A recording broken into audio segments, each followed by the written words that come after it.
And February 24th marks the first anniversary of Russia's special military operation in Ukraine, a conflict that shaped 2022's political landscape and therefore the economy as well as social dynamics. To go on this issue, we now invite political analyst Luz Rodriguez. Be welcome to From the South, Luz. Hi, thank you so much for having me on. Yes, so we have a first question for you. Recently, NATO's top official Jens Stoltenberg offered statements speculating about China's aid to Russia during the conflict, but those are unchecked remarks. On the other hand, European leaders and the US president visited Kiev to mark the first year of the conflict. Finland, Poland and Germany sent Leopard tanks to Ukraine, and they pledged more support. This is not only a double standard discourse regarding the conflict, but also a direct way to include China as an enemy in the confrontations narrative. A year after, what is this objective? What is the objective of this? Well, as you said, it is definitely a double standard. And as we can kind of see from the West and from the United States, there is a constant push to thankful the war effort. While there have been chances to call for peace, instead of calling for peace, we continue to basically throw money at the problem. Meanwhile, countries like China are actually offering openings for discussion. And that it's something that we just can't do, mostly because it is profitable here. Like four military contractors of Raytheon and Boeing are making billions of dollars. And as we continue to send military aid, we sink ourselves deeper into the conflict. And so right now, the only people that are benefiting from the conflict are U.S. military contractors, are the U.S. government. Ukrainians aren't benefiting, Russians aren't benefiting. And while other countries are trying to, towards the path to peace, to open up a place for negotiation, is keep throwing money at the problem, sending more weapons. And a conflict that the American people had no decision in entering.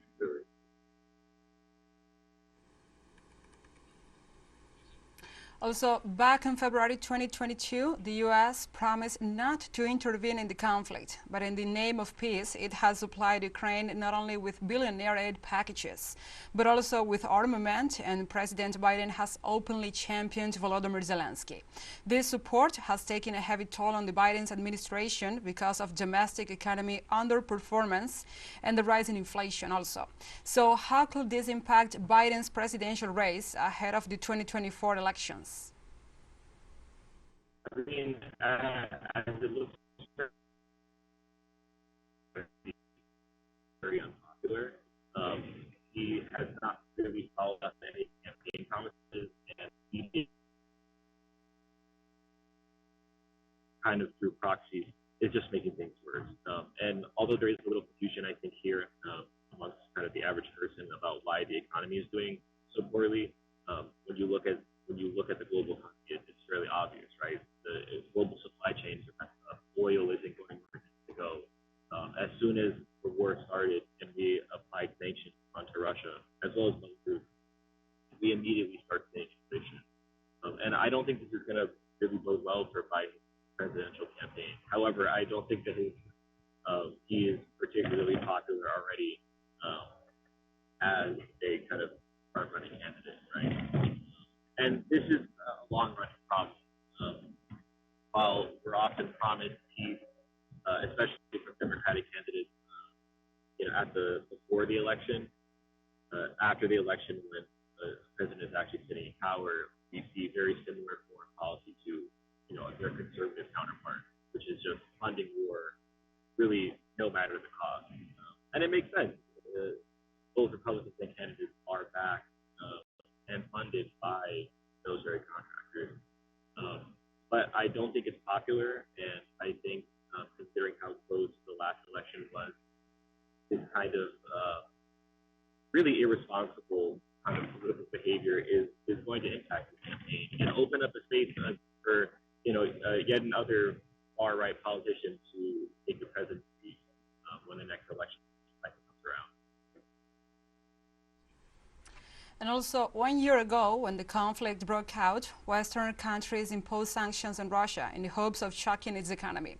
However, high inflation, fuel shortages, and food supply disruptions are straining the U.S. and the EU, and also prompting protests, demanding payments that cope with the high cost of living.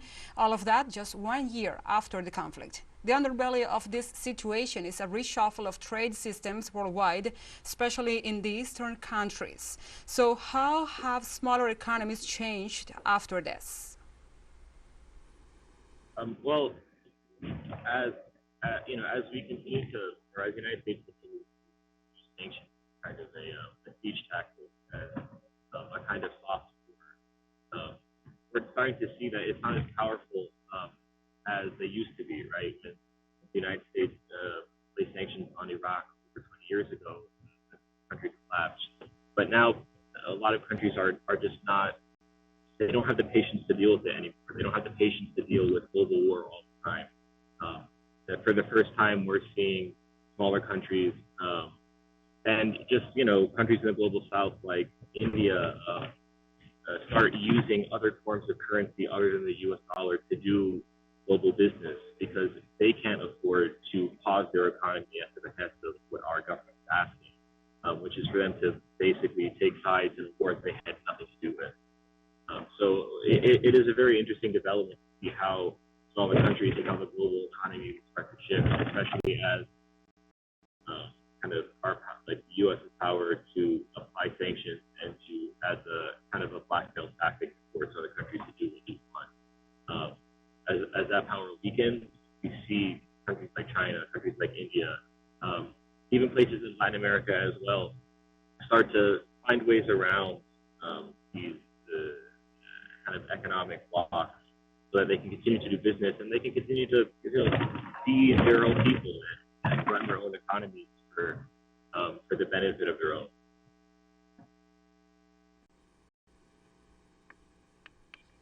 So thanks, Luz, for your time hearing from the South.